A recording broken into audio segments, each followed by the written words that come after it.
Manhã Cidade Política. Apoio Sismuc Regional e blog do Mário Flávio. A política de A a Z. Ele está entre nós.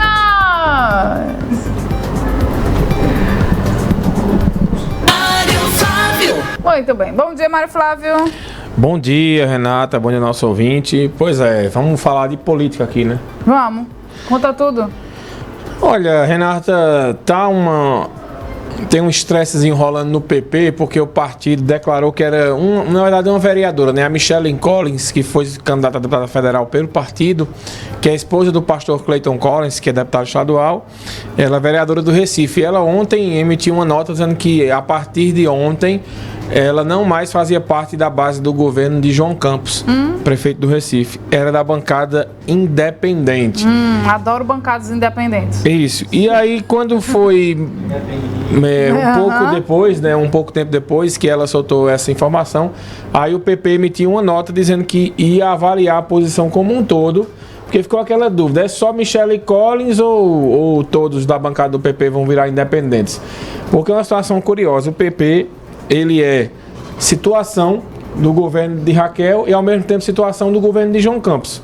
Aí como é que pode, né, você ser base de governo de duas forças que são opositoras uma à outra?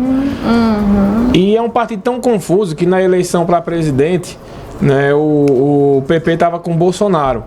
E na eleição nacional para presidente e na eleição estadual o PP apoiou aqui o candidato Danilo Cabral, que era o candidato do PSB, o candidato de Paulo Câmara. Pois é. Então é uma confusão. Tinha uma frente bolsonarista dentro do PP, que era formada pelos Técio, né, que foram eleitos, pelo pastor Clayton Collins, pelo delegado Eric Lessa e outros, e tinha uma frente que apoiava Danilo Cabral. Inclusive o próprio Lula da Fonte e Dudu da Fonte, que é presidente estadual do partido. Uma confusão essa história desse PP aí. Então isso vai dar panos para manga para os próximos capítulos aí envolvendo o PP. Tem mais? Bolsonaro vai voltar, é? Ele anunciou que volta, né? Ele anunciou que volta em março. E a gente tava tendo aquela especulação, né? Que por que votar em março? E ele disse que deu uma declaração aí que se arrepende das falas sobre a pandemia. Disse que era para deixar com quem era especialista em saúde.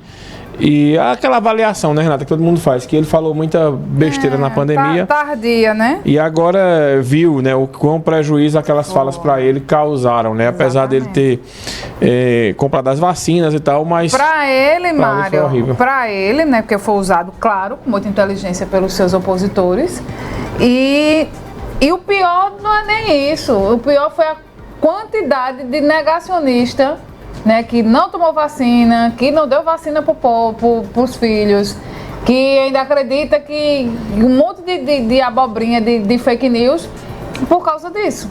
Infelizmente. Eu acho que a palavra negacionista, Renata, ela também é uma narrativa, assim, na minha opinião. Eu acho que tem gente que não é negacionista.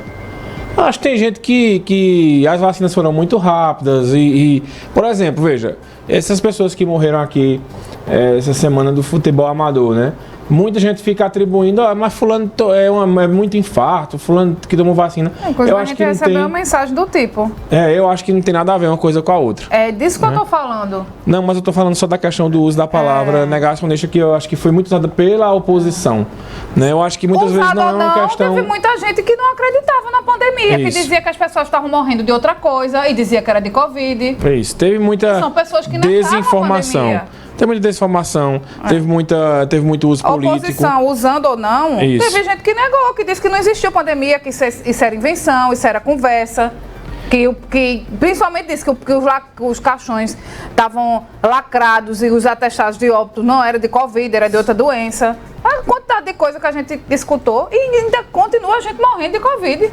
Todos os dias. Todos os dias morrendo. No mínimo 100 pessoas estão morrendo. Que não vai tomar vacina, vai virar jacaré. Jacaré é uma metáfora, a gente sabe. Mas jacaré quer dizer o quê? Que você pode acontecer um monte de coisa com quem tomar a vacina. Gente, pelo amor de Deus. Que teve um desserviço grande, teve. A não reeleição dele foi uma delas, mas o que ficou na cabeça de muita gente que não se informa adequadamente, que se informa por grupo se desinforma via grupo de WhatsApp, isso é muito mais prejudicial do que ele não ter sido reeleito. Opinião de Renata, tá? Impopular, como diz Mário Flávio, opiniões impopulares. 10h13, Mário Flávio. Sim, aí ele vem e diz que tá com medo de ser preso, é? E vai ser preso. Rapaz, eu não vi ele dizendo isso, não. Então, calma. Diz que existe alguma possibilidade de Bolsonaro ser preso. Existe mesmo, sim ou não? Até agora não tem nenhuma possibilidade, né? A gente tava até falando ali sobre essa história que é outra narrativa, que Bolsonaro ia ser preso, que o segredo que o governo do PT ia abrir o negócio do sigilo lá de Bolsonaro, e até agora esse sigilo foi aberto e só apareceu besteira. Besteira do ponto de vista... fulana, a primeira dama recebia um pastor, o cabeleireiro dela. Você achava que ia ser uma bomba rojão e falhou. Mas é o que eu estou dizendo, a gente vive hoje no país uma guerra de narrativas que são criadas. Mas o próprio aliado dele aqui, Coronel Meira, disse que existia a possibilidade. Nessa sua bancada, nesse mesmo lugar que você está. Sim, mas é o que eu estou dizendo. As narrativas são criadas, elas vão sendo levadas sem as pessoas analisarem muito o que está acontecendo. Não só de oposição, né? E sobre a história dele ser preso ou não, né, tem que ter uma base, né? Vai ser preso só por ser. O que acontece? Por exemplo, ontem o STF reduziu a pena do Zé Disseu de 8 para 4 anos pela questão do mensalão, e aí já começam as críticas de novo, né, do pessoal de oposição ao atual governo, dizendo que é tudo plantado, não sei o que. Enfim, a gente vive uma guerra de narrativas, uma guerra política. Acho que Bolsonaro tem que voltar ao país, ele vai ficar para sempre nos Estados Unidos, ele não pode. E se tiver alguma questão que envolva para ele responder, ele já responde a alguns inquéritos, ele vai responder na justiça.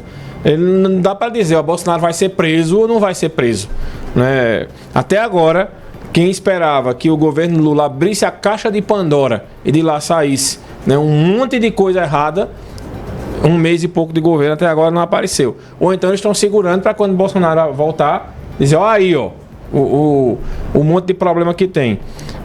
Até agora... Eu acho que não tem nada, não. Eu já dizia nada. Aqui, viu?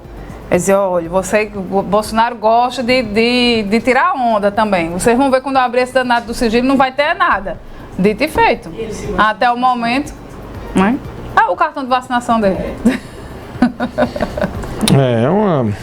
Enfim, o próprio Lula disse essa semana que espera que Bolsonaro tenha a presunção de inocência que ele não teve, e por aí vai. É muita desinformação, é muita confusão. Eu acho que isso é coisa do passado. Acho que a gente tem que trabalhar e pagar os nossos boletos, né? Lula. Olha, essa semana teve o aniversário do PT e teve uma festa ontem, inclusive do partido, né, com essas situações.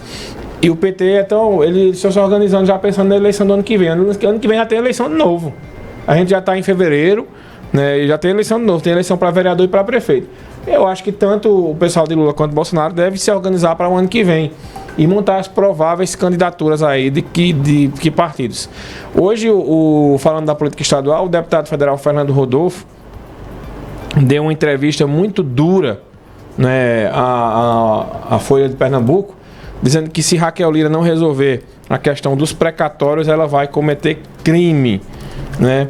E aí tá uma repercussão muito grande nisso, porque ninguém entendeu direito ainda, né, qual é o posicionamento político do Fernando Rodolfo, porque ele é do PL, e na campanha ele ficava naquela, não assumia que era Bolsonaro direito, ficava escondendo Bolsonaro no palanque dele, e já sai a informação de que ele quer disputar a eleição para prefeito aqui no ano que vem. Sei que essa história do Fernando Rodolfo está rendendo aí, porque ele está acusando, né, a governadora de cometer um possível crime. A repercussão está muito grande, no Recife principalmente, e aí isso vai render muito.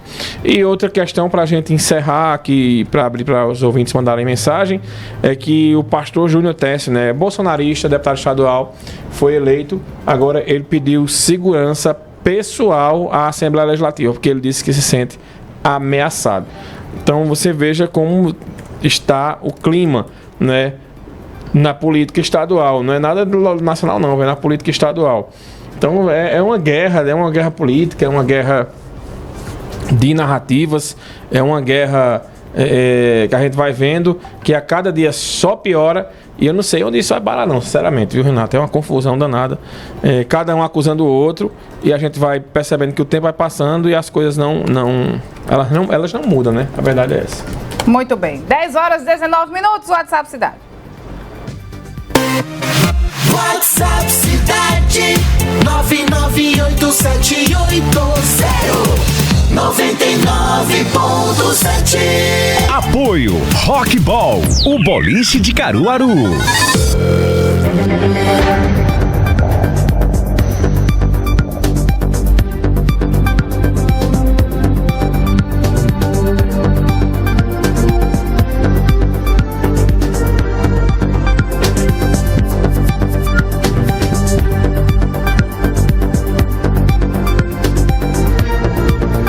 Muito bem, 10h19, Mário Flávio, WhatsApp Cidade, antes da gente fazer o sorteio aí. Pronto, o Walter mandou mensagem aqui, diz que Bolsonaro deve ser acusado pela minuta golpista dos ataques a 8 de janeiro e por crimes praticados contra os Yanomamis. Pela reportagem que tem aqui da CNN, o próprio Bolsonaro falou sobre isso, sobre a história do 8 de janeiro, né? Dessa possibilidade, mas ele disse que não teve participação, enfim. Né? Essa deve ser uma das alegações. É outra narrativa, esse negócio de minuta. Um diz que é, outro diz que não é, diz que tem várias minutas, outro diz que não tem. Aí Bolsonaro vai dizer, olha, estava na casa foi encontrado na casa de fulano de tal. Aí teve aquele deputado lá, aquele senador que anunciou que ia renunciar e depois desistiu, que é o Marcos Duval.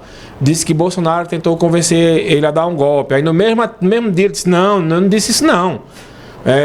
O pessoal que entendeu errado, Bolsonaro não tem nada a ver com isso.